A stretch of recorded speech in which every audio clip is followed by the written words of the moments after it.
नमस्कार विद्यार्थी मित्रांनो, आज आपण बघणार आहोत स्वाध्याय 18.3. प्रश्न पहिला. पुढीलपैकी चुकीचा पर्याय निवडा. 4 पर्यायापैकी एक पर्याय चुकीचा आहे जो आपल्याला ओळखायचा आहे. पर्याय क्रमांक 1 आहे 100 मीटर बरोबर 1 हेक्टोमीटर. बघा आता हा चार्ट लक्षात घ्या. Kilo, hecto, deca, metre, gram, litre, deci, centi आणि मिली. डावीकडून उजवीकडे एक घर जाताना डावीकडून उजवीकडे एक एक घर पुढे जाताना एक एक शून्य वाढवत जायचा. उजवीकडून डावीकडे एक एक घर पाठीमागे येताना एक एक शून्य कमी करत जायचा. कसं तर बघा आता 100 मीटर, मीटर कुठे आहे तर या ठिकाणी बघा 100 मीटर आणि त्याचं काय म्हटलंय 1 हेक्टोमीटर. बघा हेक्टो या ठिकाणी आहे.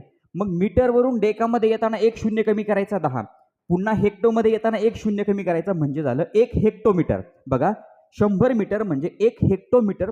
पर्याय क्रमांक 1 आहे बरोबर. पर्याय क्रमांक 2 आहे 1000 मीटर. आता मीटर या ठिकाणीच आहे बघा 1000 मीटर आणि काय म्हटलं 1 किलो लिटर.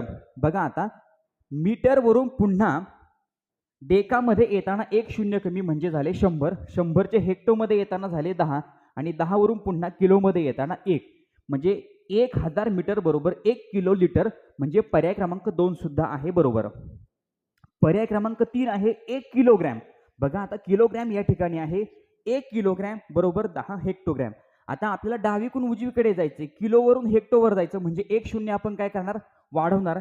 1 किलोग्रॅम बरोबर 10 हेक्टोग्रॅम म्हणजे पर्याय क्रमांक 3 सुद्धा बरोबर आहे. मित्रांनो पर्याय क्रमांक 1, 2, 3 जर बरोबर असेल तर चुकीचा पर्याय असेल पर्याय क्रमांक 4. म्हणून पहिल्या प्रश्नाचं उत्तर आहे पर्याय क्रमांक 4.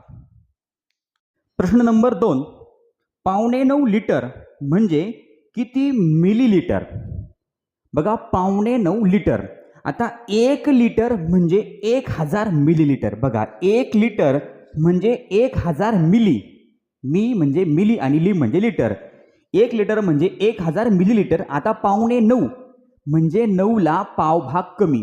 9.5 लिटर म्हणजे 9 लिटरला पावभाग कमी. 1 लिटरचा पावभाग म्हणजे 250 मिली. मग आता 9.5 लिटर म्हणजे किती होणार 8750 मिली म्हणजे 8 लिटर आणि वर पाऊंड लिटर. 8 आणि पाऊंड म्हणजे किती झाले 9.5 लिटर. मग 9.5 लिटर म्हणजे 8750 मिली म्हणजे दुसऱ्या प्रश्नाचं उत्तर आहे पर्याय क्रमांक 1. प्रश्न नंबर 3.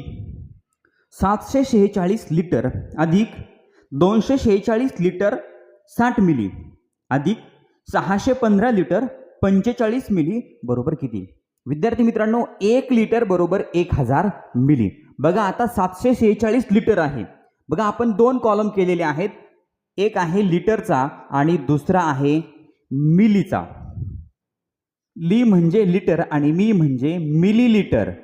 बघा आता या ठिकाणी दशांश चिन्ह आहे. 746 लिटर आहे, 246 लिटर आहे आणि 615 सुद्धा लिटर आहे. मीटरमध्ये जर मिलीमध्ये जर बघितलं तर या ठिकाणी 60 मिली आणि 45 मिली आपल्याला करायची आहे बेरीज. या ठिकाणी या पद्धतीने जर मांडणी केली तर आपण उत्तर लगेच शोधू शकतो. या ठिकाणी 005 त्यानंतर 6 आणि 4 10 हातचा आला 1 81 105 झाले मिली. त्यानंतर 6 आणि 6 12 12 आणि 5 17 हातचा आला 1 4 आणि 4 8 9 आणि 10 पुन्हा हातचा आला 1 7 आणि 1 8 9 10 10 आणि 6 16 म्हणजे 1607 लिटर. बघा 1607 लिटर आणि 105 मिली. बघा 1607 लिटर आणि 105 मिली म्हणजे तिसऱ्या प्रश्नाचं उत्तर आहे पर्याय क्रमांक 1. प्रश्न नंबर 4. एका तेलाच्या टाकीमध्ये 2200 लिटर तेल आहे. त्यातील 1679 लिटर 525 मिली तेल काढून घेतले तर टाकीत किती तेल उरेल. मित्रांनो आपल्याला करायची आहे वजाबाकी. 2200 लिटर तेलामधून 1679 लिटर आणि 525 मिली आपल्याला वजा करायचे आहेत. बघा आता या ठिकाणी शून्यातून 5 जात नाही, सरळ सरळ वजाबाकी आहे. बघा या ठिकाणी 10 9 9 यानंतर पुढे पुन्हा 9 9 या ठिकाणी होणार 1 पुन्हा 11 आणि 1. बघा या ठिकाणी मी मांडणी करून घेतलेली आहे. 10तून 5 गेले 5, 9तनं 2 गेले 7, 9तनं 5 गेले खाली राहिले 4 दशांश चिन्हाच्या जागी दशांश चिन्ह. 9तनं 9 गेले 0, 9तनं 7 गेले खाली राहिले 2, 11तनं 6 गेले खाली राहिले 5 आणि 1तून 1 गेला 0. 520 लिटर आणि 475 मिली. 520 लिटर आणि 475 मिली म्हणजे चौथ्या प्रश्नाचं उत्तर आहे पर्याय क्रमांक 2. प्रश्न नंबर 5.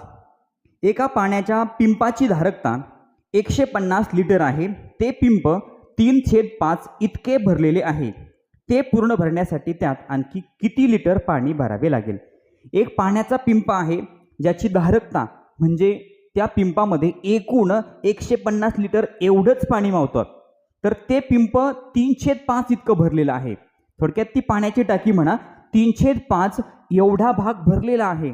मग ते पूर्ण भरण्यासाठी आणखी त्यात किती लिटर पाणी भरावं लागेल? तर मित्रांनो, एकूण पाण्याची धारकता आहे 150 लिटर, भरलेलं आहे 3/5 म्हणजे किती, एकूण किती पण असू द्या, त्याच्या 3/5 भाग भरलेला आहे. म्हणजे 5 पैकी 3 भाग भरलेला आहे. म्हणजे रिकामा भाग किती आहे? तर बघा, 5 पैकी 3 भरलेला म्हणजे 2/5 एवढा भाग रिकामा आहे. म्हणजे त्यात आणखीन किती लिटर पाणी भरावं लागेल? बघा, आपल्याला 150च्या 2/5 भाग काढायचा. कसा काढणार? 150 आणि 2/5 म्हणजे काय होणार? तर बघा, 150 गुणिले 2 भागिले 5. 150 गुणिले 2 किती होणार?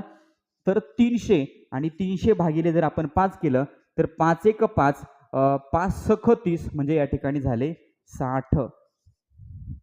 बघा, 150चा 2/5 भाग म्हणजे 60 लिटर. आणखी किती लिटर पाणी भरावं लागेल? तर 60 लिटर. म्हणजे पाचव्या प्रश्नाचं उत्तर आहे पर्याय क्रमांक 4, 60 लिटर. प्रश्न नंबर 6. एका दूध केंद्रात 1 लिटरच्या 300 पिशव्या व 500 मिलीलिटरच्या 600 पिशव्या होत्या. त्या दिवशी 560 लिटर दुधाचे वाटप झाले. तर एकूण किती लिटर दूध शिल्लक राहिले? बघा, दूध केंद्रामध्ये 1 लिटरच्या 300 पिशव्या. आता 1 लिटरच्या 300 पिशव्या म्हणजे किती होणार? 300 लिटर होणार. त्यानंतर 500 मिलीलिटरच्या 600 पिशव्या. 500 मिलीलिटर म्हणजे अर्धा लिटर. अर्धा लिटरच्या 600 पिशव्या म्हणजे सुद्धा किती होणार? तर 300च लिटर होणार. बघा, 300 आणि 300 किती झालं? तर या ठिकाणी 600 लिटर एवढं दूध त्या दूध केंद्रामध्ये होतं आणि त्या दिवशी 560 लिटर दुधाचं वाटप झालं. म्हणजे 600 लिटर पैकी 560 लिटर दुधाचं वाटप झालं. म्हणजे खाली किती लिटर दूध शिल्लक राहिलं तर आपल्याला करायची आहे वजाबाकी. शून्यातून 0 गेला 0, शून्यातून 6 जात नाही. या ठिकाणी झाले 10 आणि 5. 10तून 6 गेले, खाली राहिले 4, 5तून 5 गेले 0. म्हणजे आपलं उत्तर आलं 40 लिटर. किती लिटर दूध शिल्लक राहिलं? तर 40 लिटर. म्हणजे 6व्या प्रश्नाचं उत्तर आहे पर्याय क्रमांक 1, 40 लिटर. प्रश्न नंबर 7. सरस्वती विद्यालयात 500 मिलीच्या 24 पिशव्या दूध आणले. ते दूध गरम करून 60 विद्यार्थ्यांना सारखे वाटले. तर प्रत्येक विद्यार्थ्याला किती मिली दूध मिळाले? बघा, सरस्वती विद्यालयात 500 मिलीच्या 24 पिशव्या एवढं दूध आणलं. आता 500 मिली म्हणजे अर्धा लिटर. अर्धा लिटरच्या 24 पिशव्या आणल्या. मग थोडक्यात यांचा जर गुणाकार केला तर तो किती येणार आहे? तर तो येणार आहे 12,000 मिली. बघा, किती येणार आहे? 12,000 मिली येणार आहे. 12,000 मिली म्हणजे किती?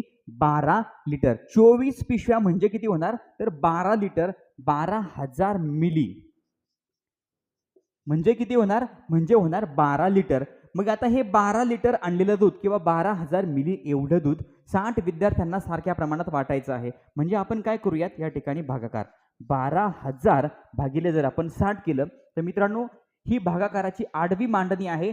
या ठिकाणी आपण अंश छेद काटाकाटी करतो. 1 0 गेला, 1 0 गेला.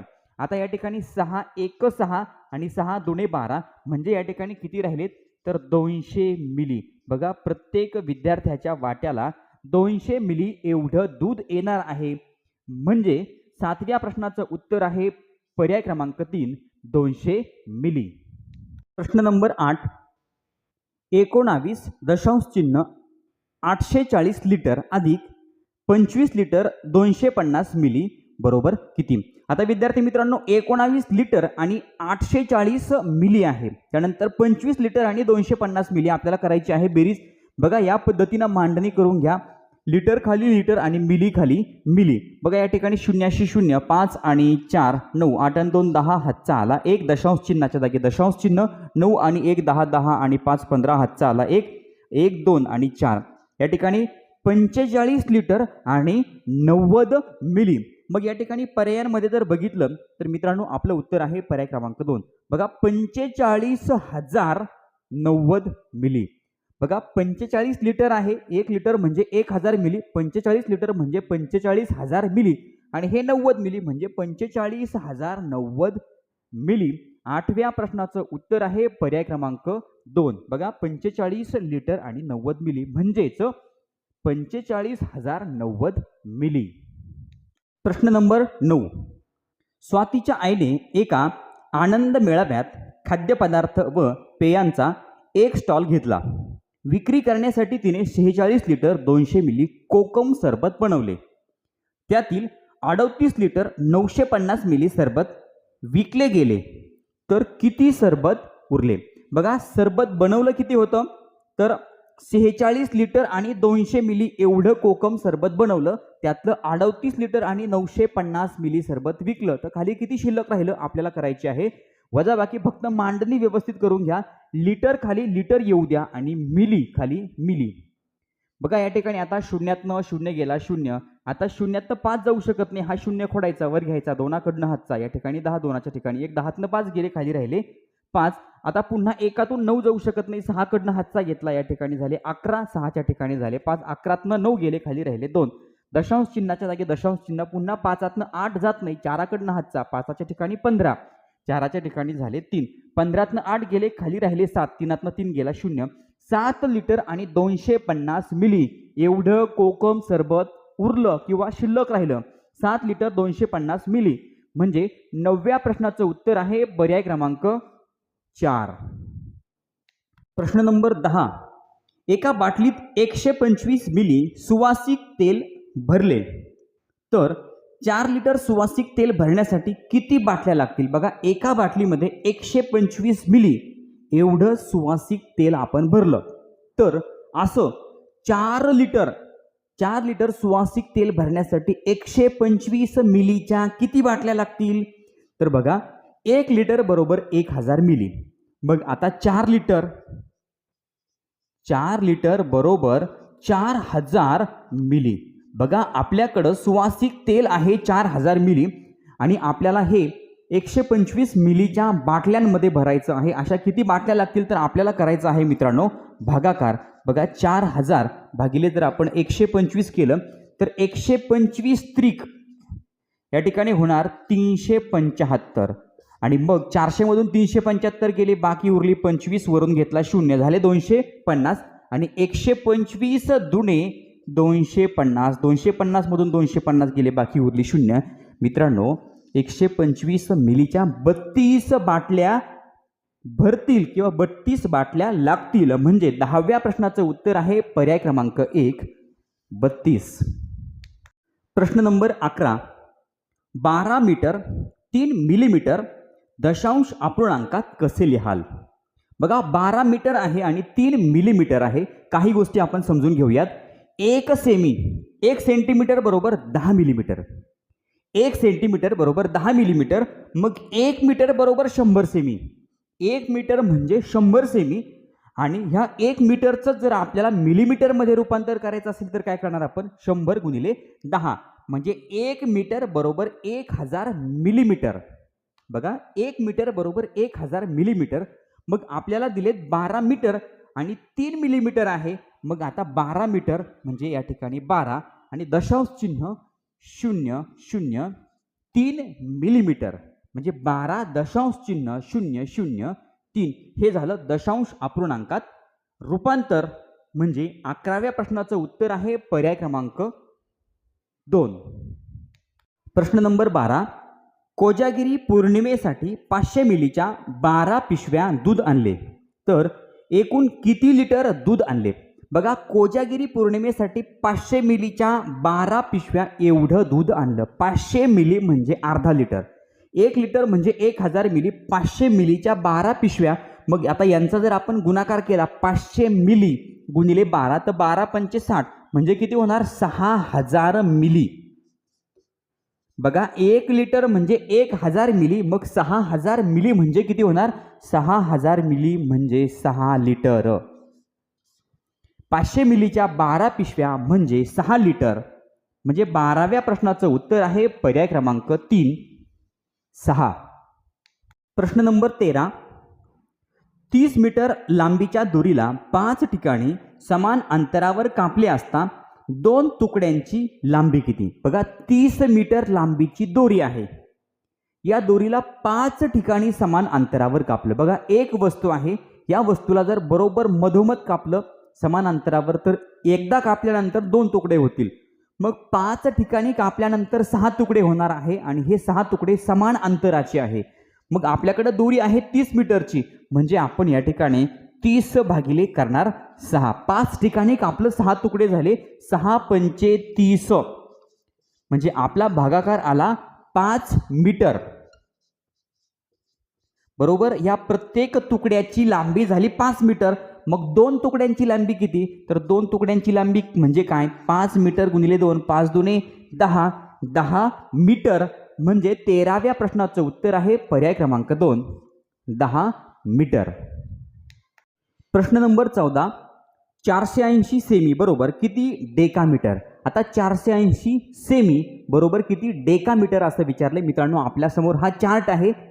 480 सेमी म्हणजे सेंटीमीटर. बघा या ठिकाणी आहे 480 सेंटीमीटर आणि आपल्याला डेकामीटर पर्यंत यायचं आहे. बघा आता डेकामीटर मध्ये काय होणार, तर मी प्रत्येक ठिकाणी 480 लिहितोय आणि या ठिकाणी सुद्धा 480.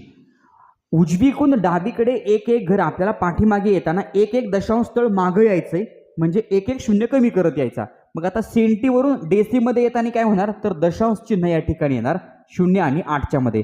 मग आता डेसीवरून पुन्हा या ठिकाणी मीटर ग्रॅम किंवा लिटरमध्ये येताना या ठिकाणी दशांश स्थळ 4 आणि 8च्या मध्ये असेल आणि त्यानंतर आता पुन्हा ते 4च्या आणखीन डावीकडे असेल, म्हणजे या ठिकाणी 0 दशांश चिन्ह 4 8 0 हे आपलं उत्तर असेल. बघा 480 सेंटीमीटर बरोबर 0 दशांश चिन्ह 4 8 डेकामीटर. हा पुढचा 0 घेतला तरी चालेल, नाही घेतला तरी पण चालेल, म्हणजे 14व्या प्रश्नाचं उत्तर आहे पर्याय क्रमांक 2. प्रश्न नंबर 15.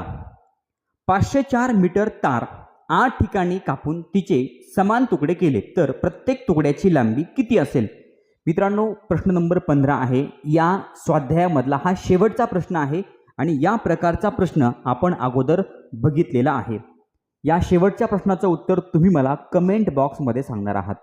चॅनलवर नवीन असाल तर चॅनल सबस्क्राईब करा, व्हिडिओ आवडला तर लाईक करा, कमेंट करून कळवा आणि आपल्या मित्रांना व्हिडिओ शेअर करायला विसरू नका. धन्यवाद.